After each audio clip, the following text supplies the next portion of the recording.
You ask Tiger to solve. This deals with linear equations with one unknown.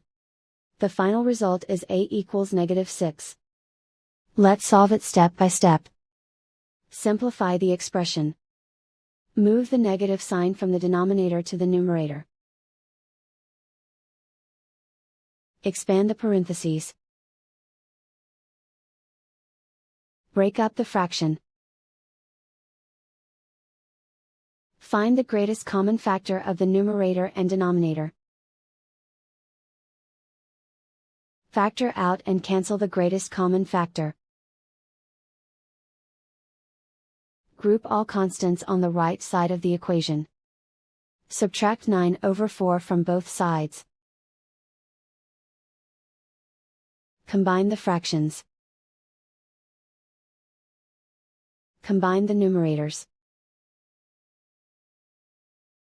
Reduce the zero numerator.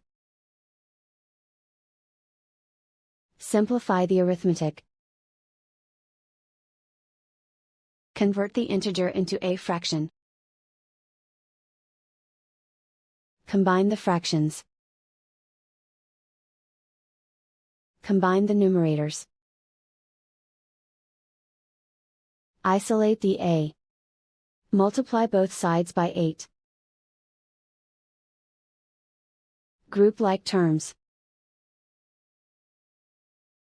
Multiply the coefficients. Simplify the arithmetic. Multiply the fractions. Simplify the arithmetic. Convert the a into a positive number. Multiply both sides by -1. Remove the ones. Simplify the arithmetic. And so the final result is a equals -6.